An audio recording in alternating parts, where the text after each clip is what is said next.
这程家是什么人家呢？那可是吴县的第一大户。这程老爷又是什么人呢？那可是程家的当家人。哎，红姐，我家闺女今年刚17，长得可水灵了。我家姑娘也还没嫁呢。哎，别急别急，是我。这程家的门儿要是那么容易进，也用不着我红姐出马了呀。大户人家娶亲可有大户人家的规矩，要讲究生辰八字，人家可是请了大师算过的，讲究得很，差一个都嫁不进门。红姐，我闺女八字好着呢，生下来就是富贵命。年干丁未，干支丁未，日干壬寅，己亥出生，差一点儿都不行。各位选不上也别灰心，都帮红姐打听打听，这好处程家少不了的啊。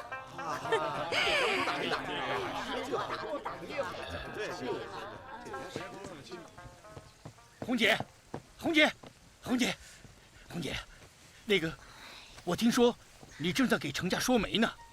啊？怎么着？哎，我们家闺女也没嫁呀，正合适啊。你闺女？啊，我见过，人长得倒是挺作的。哎，对。但你们家这个情况，不是红姐，你这，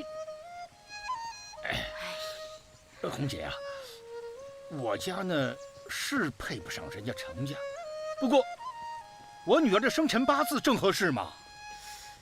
你说说你闺女的生辰八字？我闺女年方20，属羊的，年干丁未，干支丁未，日干壬寅，乙亥出生。还真对得上啊！就是啊。这生辰八字倒是对上了，可要让人家知道我给你阮家说了这门亲事，那吴县还有谁敢找我说媒呀？哎呀，不行！不是，红姐，你，不是，我是我女儿是我女儿嘛，这，哎，红姐，现在我女儿正在她城市茶房做事呢，这，再说了，那程家少爷可是多次来过我们家呢。你闺女和程少爷认识？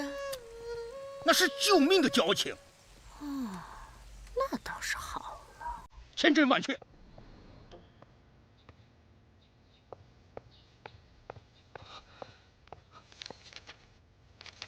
爹，你怎么起来了？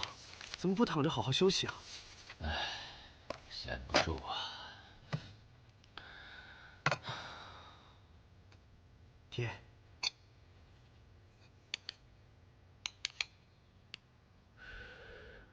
爹，其实您大可不必出去走茶，您自己的身子骨累垮了不说，他们还责怪您，我替您不值。儿子，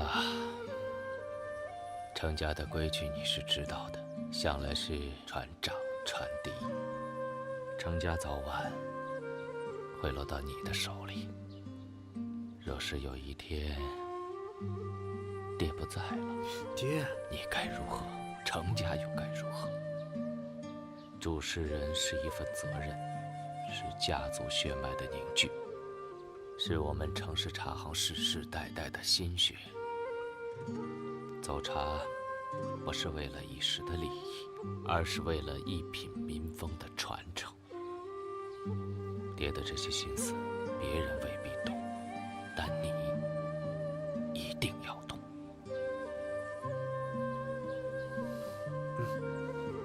芥末，你来。爹，一门心衰，讲的是忠孝节仁，血脉同心。主事人当思长远，识大局，这才不至于日暮途穷，家族没落。爹今天跟你说的这些，你都记住了？景墨记住了。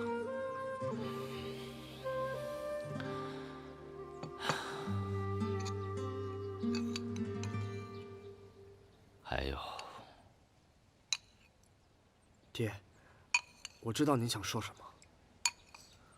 从前是景墨年纪小不懂事，娘走得早，爹这些年一个人过得很辛苦。那算命的虽然是胡说八道，但是景墨也是真的希望能够有个人来好好照顾爹。你长大了。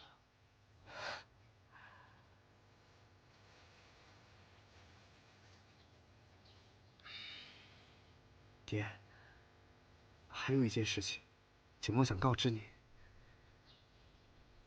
景墨喜欢上了一个女孩，她单纯善良，和外面的姑娘都不一样。景墨想娶她。好啊，小子，你们两个什么时候处上的？哪家姑娘？若是门庭相仿，爹亲自上门给你提亲。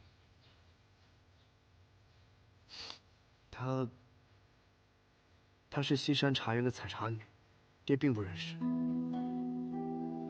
不过爹，我们在儿时就曾见过一面。景墨呀，我们程家是吴县的第一大户。若是这门不当户不对，你知道你将迎来多少的闲言碎语？爹，您和娘真心相爱，当时也不顾家族的反对，执意娶娘进门。当时家里也说爹糊涂。可在景墨的印象中，爹和娘一直相亲相爱，相敬如宾。受您和娘的影响，景墨从小便羡慕这样的爱情。可如今景墨遇到了这样的爱情，爹却以门庭差距为由来拒绝景墨。景墨不懂。你娘走得早，她心地善良，却早早的走了。直到现在，爹都在深深的自责。爹，对不起，对不起。娘是突发顽疾，这是天意弄人，是爹也无法左右的事情。爹不要太自责。娘在天上要是看到爹这样，肯定会于心不忍的。人呢，越是生病的时候，越能想明白，什么都不比活着重要。感情之事呢，讲究情投意合。若是你二人互结同心，爹站在你这边。谢谢爹。起来吧，起来吧。行了，爹没什么事儿了，去给你娘祭扫去吧。那我去给娘祭扫去了。对了，爹这次走茶呢，在外面寻了几贴治寒症的膏药，你带回去，让燕青每日服热了给你贴上。还有，你被绑之事，爹不会就这么算了。谢谢爹。行了，回去吧，去吧。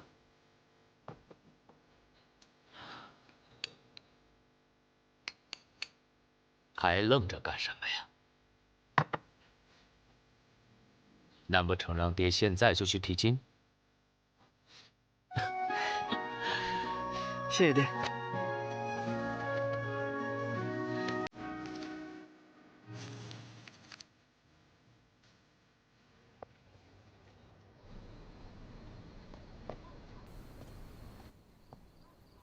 爹，我回来了。哎呀，回来的正好，来，秋水坐下。你看，爹，这么多菜，这是……今天可是个好日子，咱们好好的庆祝一下。来，坐下。来，哎，说，你哪来的钱？哎呀，听爹我慢慢跟你说。来，你先吃一口。来，怎么样？好吃吗？有肉吃，当然好了。你呀，以后就天天有肉吃了。爹，你到底什么意思啊？哎，爹不瞒你说，我给你定了一门亲事。什么？你先坐下，你先坐下，爹慢慢跟你说啊。来来来，坐下坐下，来坐下。哎，爹，我事先没有跟你商量，我知道你脾气烈。爹，你是又想把我给卖了吧？哎，爹给你定的，可是咱们吴县的大户人家，程家。程家，程少爷，程景墨。对呀。哎，这程家在咱们吴县那可是大户人家。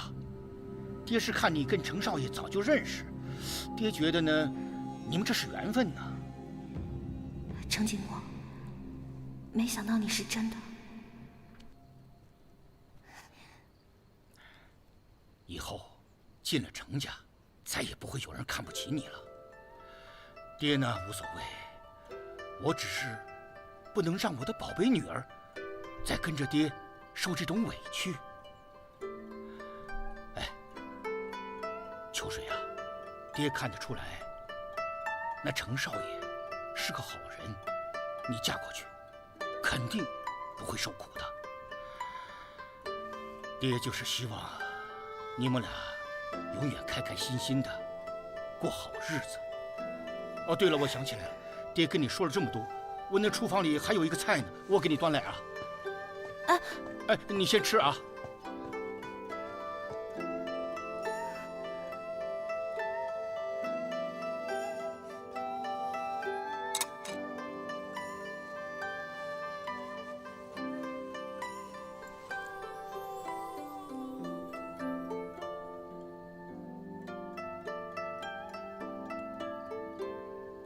水墨，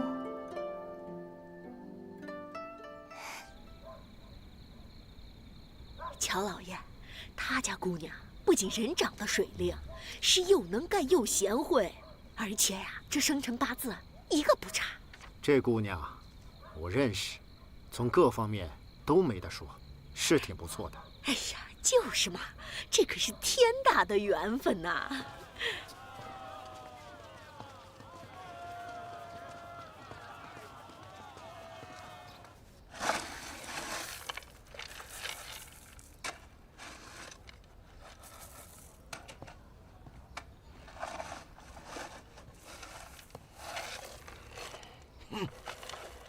子庸啊，你说你倒贴了这么久，人家感恩吗？啊？不是我说你，脱了这身警服，你什么都不是，连阮大成那样的偷鸡摸狗的人，都瞧不上你呀！别以为我不知道你那点小心思，不就是看上人家姑娘了吗？我可告诉你。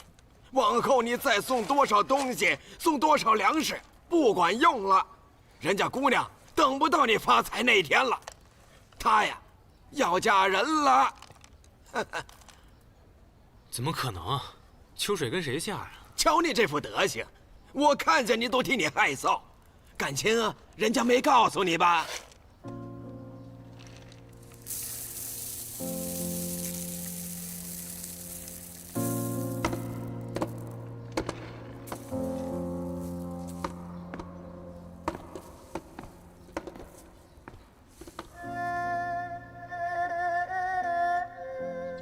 吴县城市结阮氏上门之礼，即日上门，继开采礼单列后，金玉堂便簪一对，周家银楼手镯一副，周家银楼耳环一副，苏记绫罗坊绸缎20匹。这程家我还信不过吗？点什么点？您辛苦了。那我就先走了，您忙您的。好，您请，您请，您慢走啊。这秋水许了个大户人家，这么大手笔的彩礼，大成啊，你可真是好福气呀！大成啊，好福气，恭喜恭喜啊！同喜同喜同喜同喜！好啊，你带着他们吃好喝好啊！哎，走走走，我们往里边走啊！哎。爹，这是女儿这么多年来第一次看你笑得这么开心，是不是从今天起，你就再也不是别人口中的贼了？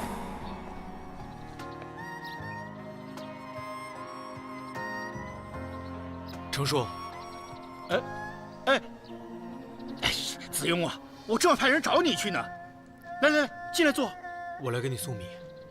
哎呀，你看送什么米嘛？哎，你没看见吗？这家里东西这放的都搁不下了。进来坐。程叔，我店里还有事，我先走了。哎，子庸。哎，子庸，哎，你看这孩子真是，哎，在爱情中面对着恐惧的生死别离，不能说我爱你，时间带走回忆。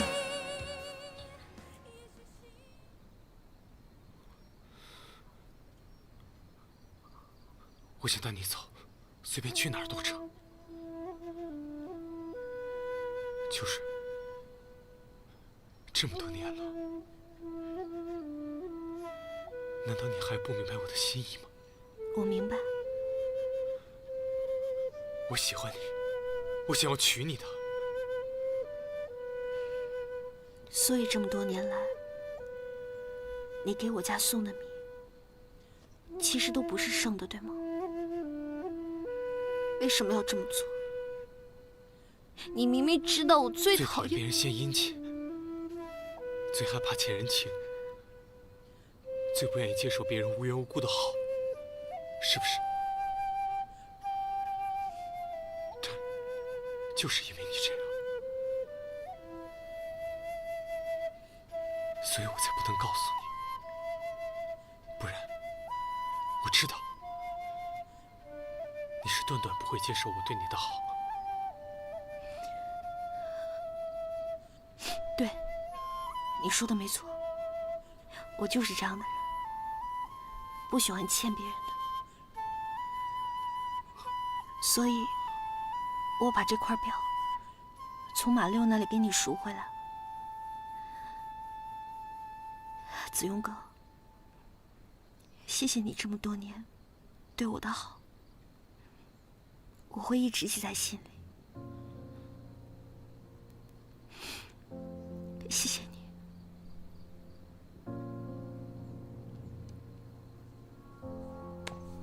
就是，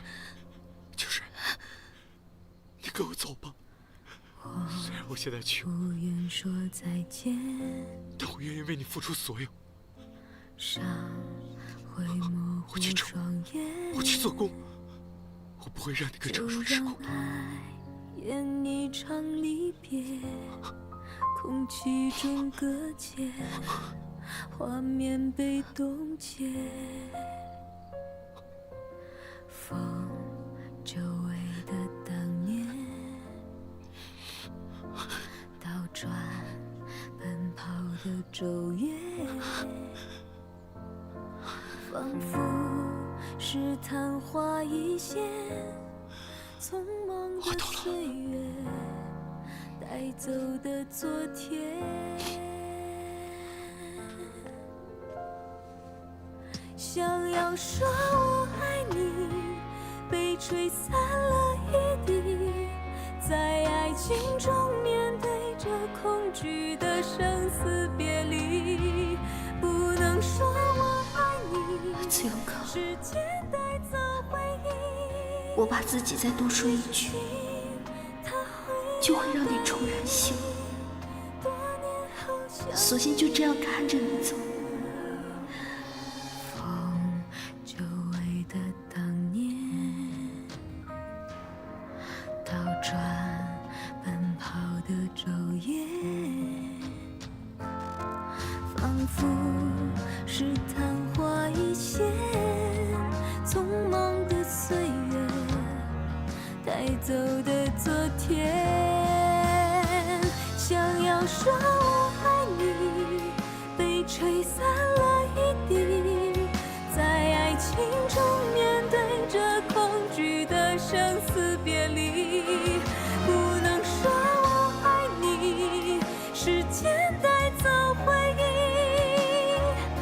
讯息，它会有感应。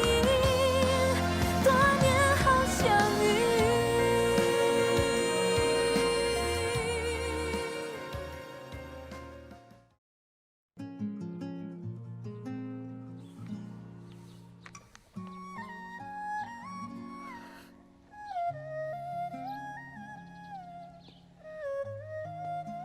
少爷，你新做的礼服送来了。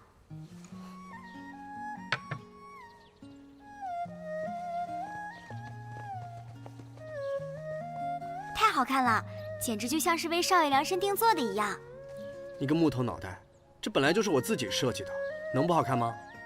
少爷，听说今天嫁过来的姑娘和少爷年纪一般大，少爷穿的这么好看，别到时候她看上少爷了。你说什么呢？我这一身素衣，怎么能和我爹的朱红色绣金礼服比呢？再说了，本少爷心中早就有人了。红姐，你辛苦了。大户人家新娘子装好了。哎呀，话说回来，你们家秋水长得真是水灵，一点也不像你。是啊，瞧瞧这身段，再配上这喜服，真是个妙人呐。哎，这大户人家规矩多，以后你小心着点啊，莫要闹出笑话。哎，走吧。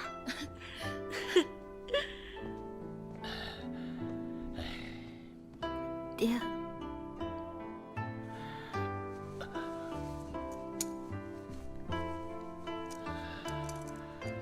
你娘虽然无情无义，但还是做了件好事，把这个留给了你。来，爹给你戴上。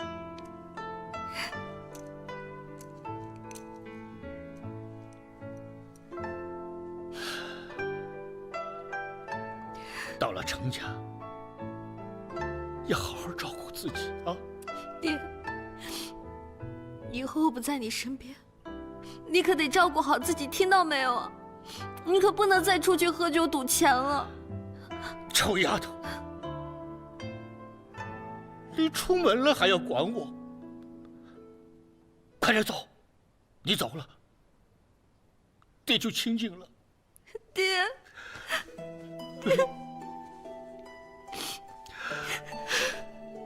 你放心，女儿一定会幸福的。好好的啊。花轿到了，快走吧。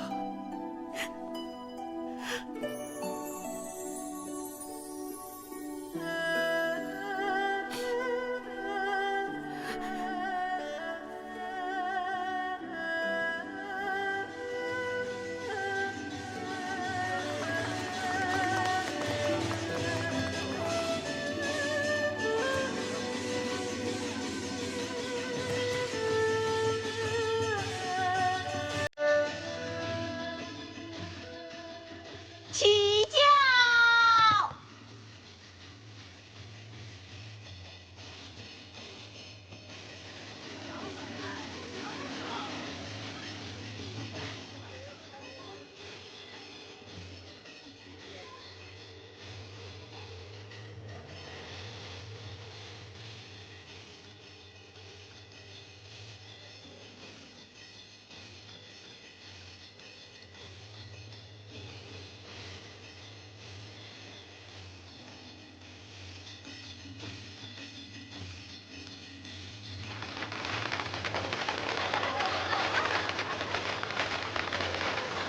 新娘子要来了。是，阿叔，你看。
好。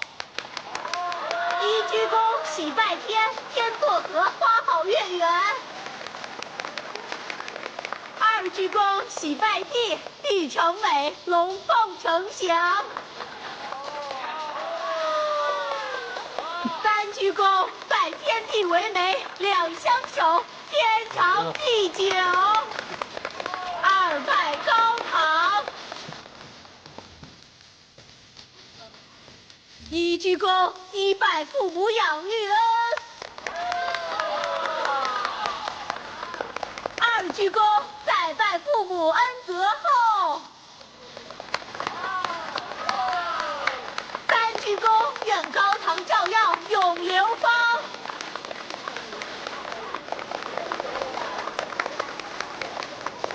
夫妻对拜。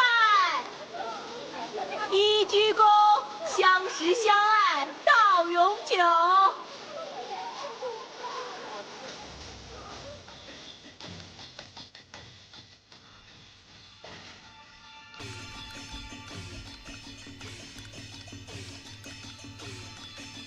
哎，咋回事？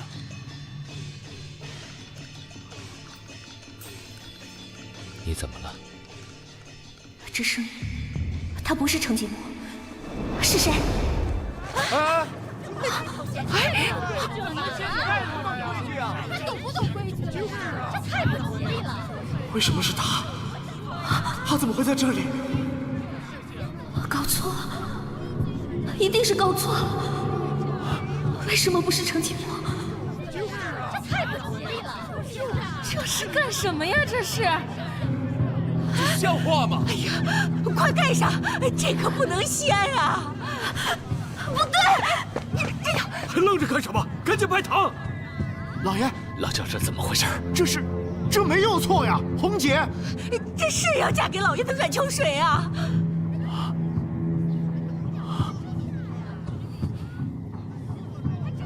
红姐，这没错呀！大哥，你先别着急。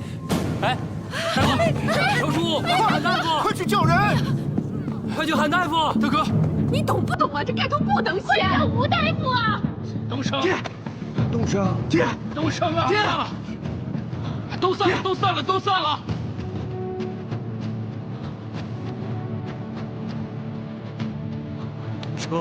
东升。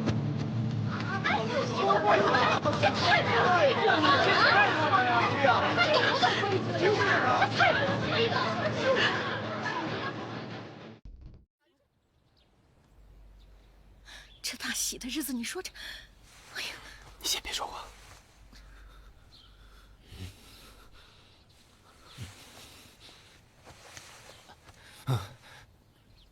这人前2天还好好的，怎么说倒就倒了呢？是啊，明明是大喜之日，竟然遇到这种状况。这要是传出去，岂不让人笑话？这次走茶回来，大哥的身体确实有些异样。二侄女还给他请了算命先生，说要娶亲消劫，这劫没消，反而越闹越大了。大哥，咱俩作为程家的长辈，凡事都应该早做打算才对呀。东升为咱们程家辛苦操劳了这么多年，也确实辛苦了。如今病倒了，我们大伙儿都应该出点力，不如重新选举一位当家的人出来，打理程家的大小事务，这样也好让东升啊安心的静养静养。是啊，三叔伯说的对，东升大哥呢在外面东奔西走的，现在啊也是该好好休息休息了，是吧？是啊，我们大家都应该出点力，不能把担子都压在东升哥一个人的头上。我赞成。以东升现在的状态呀，这万一要是真出个什么事儿，那可怎么办呢？再说了，这即便是好起来，也不能再像以前一样，到处折腾。这程家当家人的事儿，也是妇道人家可以议论的吗？还有你们，东升还躺在病床上，你们一个个的就等不及了吗？程家的规矩，只要长房在，就是长房主事儿，这个规矩从来就没有改过。东升在外边东奔西跑，他没有办过一件错事儿。这件事儿到此为止，不要再提了。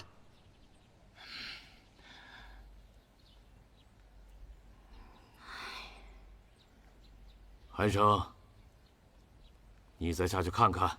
是。秋水姑娘，这门亲我可跟你爹是说好的呀，乔管家也是认可你的。现在搞成这样，这程家人要怪罪下来，我怎么担待得起呀？我爹到底是怎么跟你说好的？他可知我嫁的是程家老爷。这还用问呢？你出去打听打听，整个吴县谁不知道是程家老爷要结亲？哎呦，不可能！我爹不可能就这样把我卖了。什么卖不卖的呀？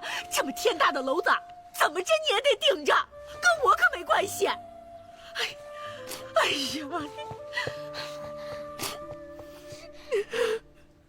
程景墨，不是说好你娶我的吗？为什么是你爹啊？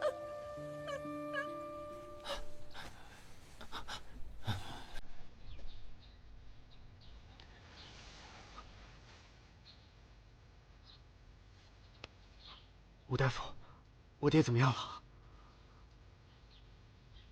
程老爷情绪波动剧烈，导致气血上涌，已伤及百会之根本。老夫，我回天乏力呀！这是什么意思呀，吴大夫？诸位，有什么话对程老爷说，就趁现在吧。吴大夫，程墨，爹，景墨，景墨在，景墨，爹，景墨，爹，以后你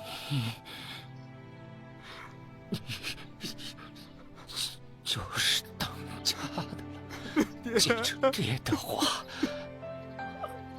好男儿当思长远，识大局。程家不能败。景墨大人，景墨都答应你爹。好孩子，好孩子，好孩子。老爷，老爷，爹，爹，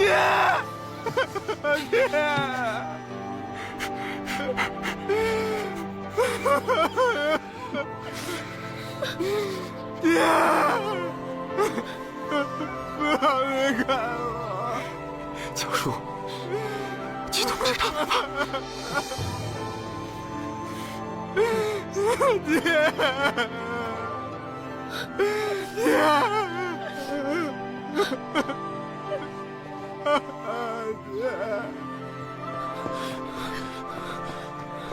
老爷没了。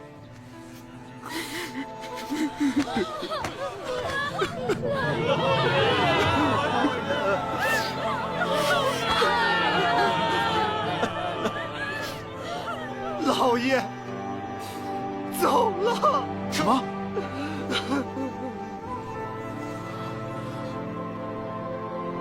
东升，大哥。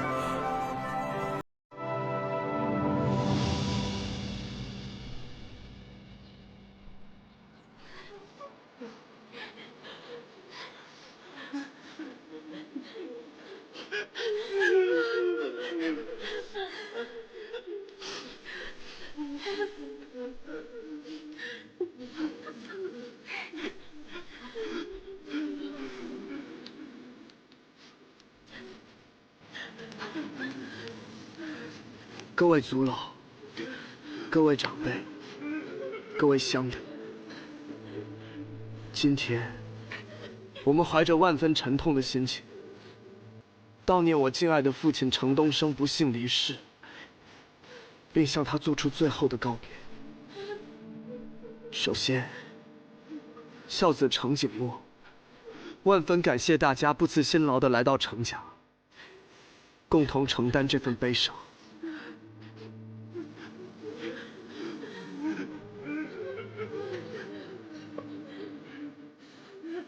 家父程东升，生于光绪2年冬月初9，卒于民国8年玄月初7。父亲的一生勤俭节约，与人为善，宽厚仁爱。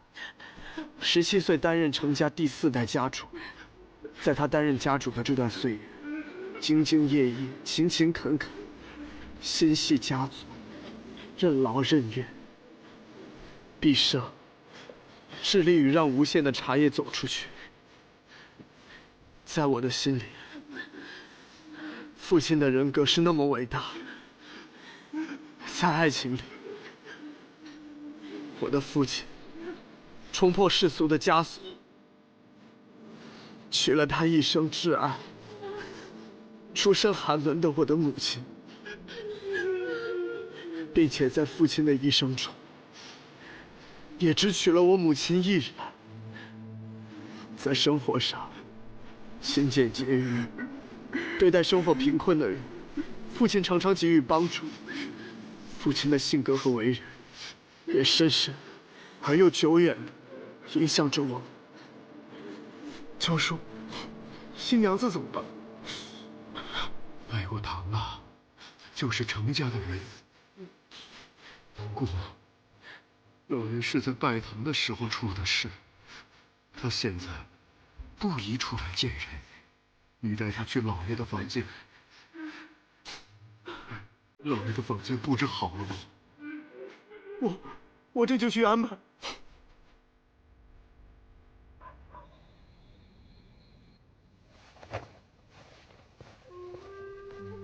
校服放在这儿。这间屋子是客房吗？这间是老爷的房间。乔叔，我能先回家吗？姑娘跟老爷已经拜过堂了，你现在回家，对你跟程家都十分的不利，还是委屈姑娘在老爷这儿住上几日。等老爷出完病，程家祠堂会商议你的事。程家是我们无县第一大户，想来一定是讲道理的。我和程老爷未完成拜堂，按理来说，我还不能算是程家的人。对，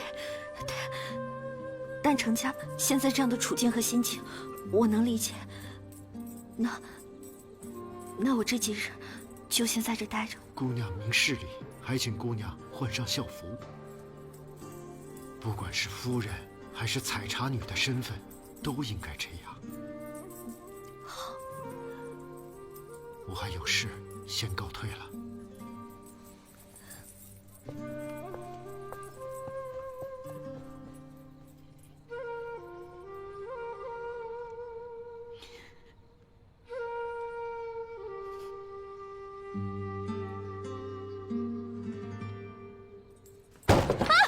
谁？燕青，秋水姐姐，少爷让我来看看你，给你送点吃的。谢谢你，燕青。从老爷病倒到现在，少爷一粒米、一滴水都没进，他就一直跪着，他腿上还有伤。燕青，你是真正关心他的人，告诉他，无论多么悲痛，都一定要注意自己的身体。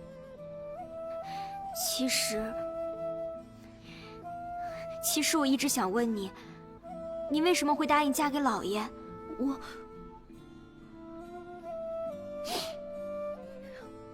我以为我要嫁的人是他，我爹当时告诉我说，他定的是我和程锦墨的婚事，并收了程府的礼金。结果我嫁过来才发现，算了，现在说这些都晚了。原来是这样。我和程老爷拜堂时，发现不对劲儿，当时也太过冲动了，掀了盖头，犯了大忌。我既后悔，也不后悔。秋水姐姐，你先休息吧。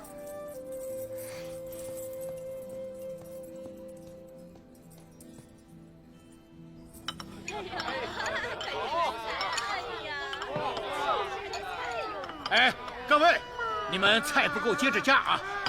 今天的菜咱们管够，饿不着啊，吃好喝好，都进肚子里啊，慢慢吃慢慢吃啊！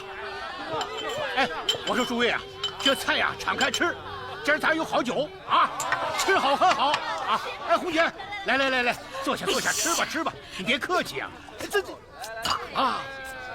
你喝什么呀？你知道你闺女在婚堂上掀了盖头，把程老爷给气死了。啊！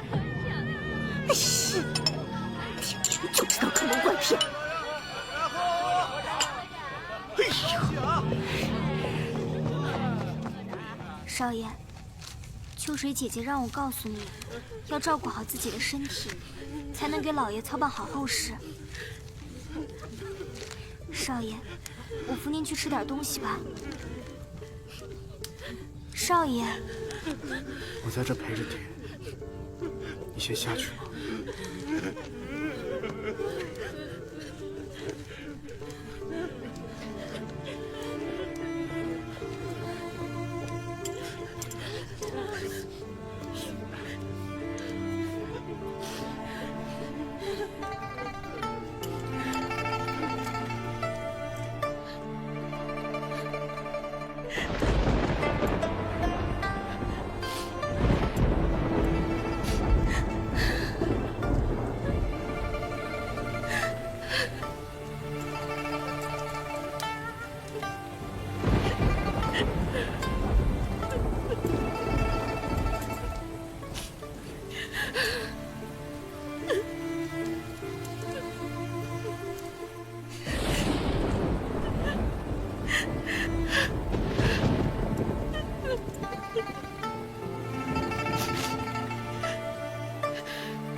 你们家发生什么事儿，跟我可没关系。红姐，都怪我鬼迷心窍，我以为秋水嫁的是少爷呀，所以我才把生辰八字给改了。这传出去我怎么做人呐？我还要在无锡混的呀。红姐，你千万要帮帮秋水，说这事要传出去，那秋水可怎么做人呢？你们家秋水怎么做人？我还要做生意呢。哎呦，那正好，你给我做个证，这事儿跟我可无关的。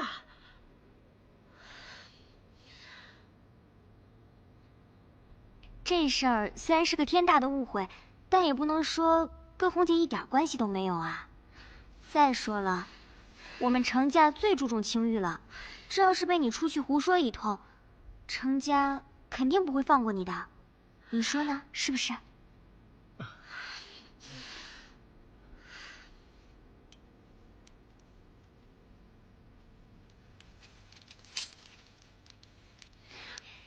今天这事儿，我就当什么都没看见，剩下的你就自己看着办吧。这可是我们少爷给我的，值不少钱呢。阮大成，你就不配当个爹。哎，红姐，你可一定要帮帮秋水啊！秋水，他什么也不知道啊。阮叔，之前你们收的彩礼还有礼金都在吗？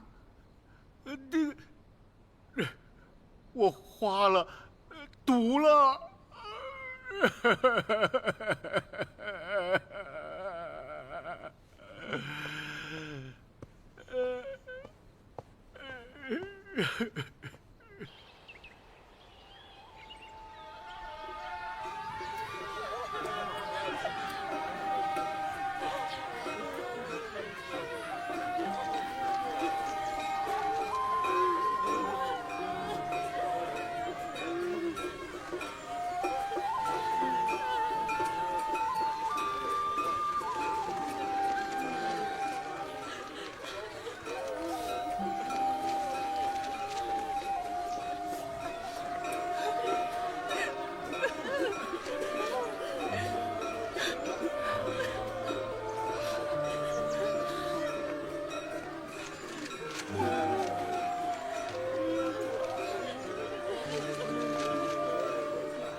我一看她的面相就知道，肯定不吉利。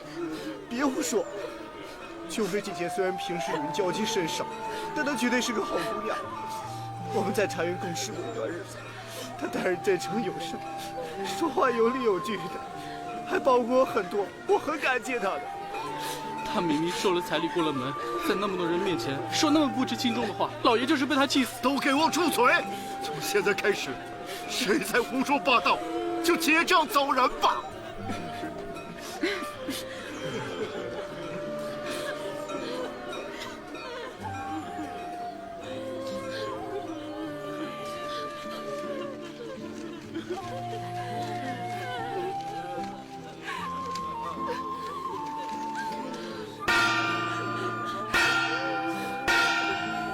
孝子程景墨行礼。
乔叔，我是不是可以走了呀？这恐怕不行。为什么？你跟老爷的婚事，整个无县尽人皆知。什么意思？现在，所有的外人看来，你就是程家的人。可我与程老爷3拜未成，您是知道的呀。乔叔，你们程家向来是讲道理的，能不能让我见一下程家的各位长辈？我去当面跟他们说清楚。姑娘别急，明天祠堂议事，程家定会讨论如何安置你的。乔叔，我不是不讲信用之人，您是知道的。我可以将程家所有的礼节、聘礼全部如数奉还，只要程家愿意证明我的清白，我相信这么大的家族必能有这样的胸怀。我现在只想要还自己一个清白之身。这我知道，姑娘，还请耐心等待。好，那老奴告退。谢过乔叔。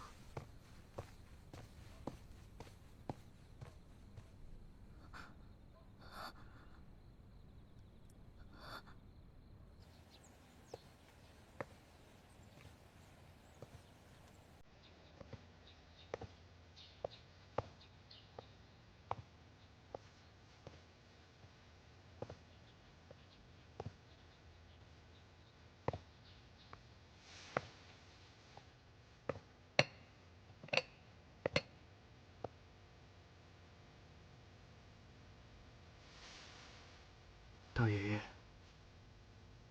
身为长房长子，你必须振作起来。你看你现在的样子，像我程家的男儿吗？大爷爷就是那是。你爹在这突然一离去，我程家元气大伤啊。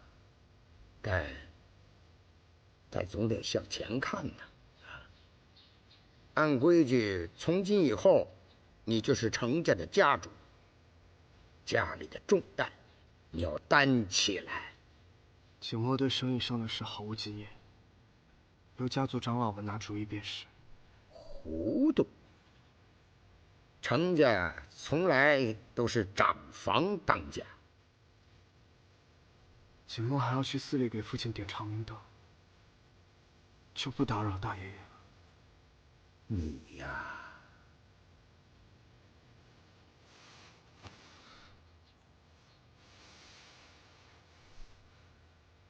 大爷爷保重身子。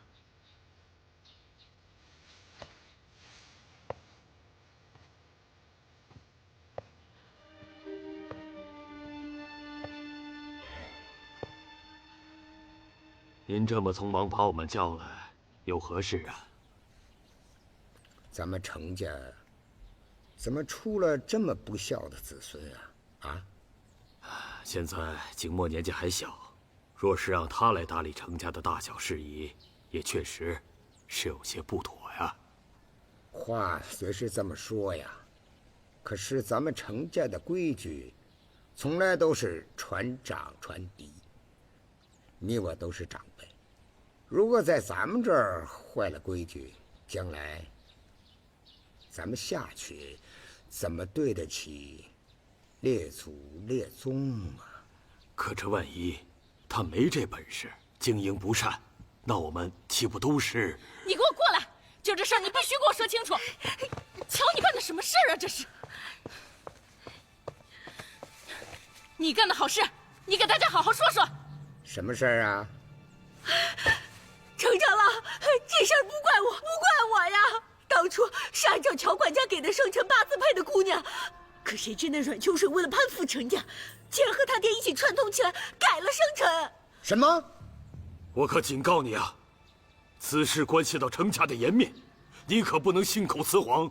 这是我去县府找人拿了阮家的户牌，大家看看，这上面的生辰八字和当初他们阮氏妇女给我的完全不是一个。这个贪婪的女人，为了攀附我们程家，篡改了生辰八字，克死了我们程家的主心骨。大哥，户牌上的生辰八字和他们当初给我的并不相同，可他们万万没想到，这种事儿又怎么能瞒得住呢？最后还是传开了呀。按说这事儿你也是经手的，怎么你就没看出破绽来呢？我都找人算过了，这阮秋水的生辰八字，她刚好和大哥相克，她就是克死大哥的女人。要不是她在婚堂上这么一闹，东升大哥也不会活活的被气走了。可恨的很，还没过门就败坏我程家运势。大叔伯，这事儿已经满城皆知了，如果再不处置他，我们程家的颜面让别人怎么看？大哥，咱们程家传承近100年，声名不可轻辱，这惩罚还是必不可少的。必须得严惩，要不我程家的威严何在呢？对，大哥，不知您还记不记得，曾祖辈时，咱们程家也有过这种例子。二房小妾不守礼法，克死先祖，最后的惩罚可都是……你说的是进猪笼？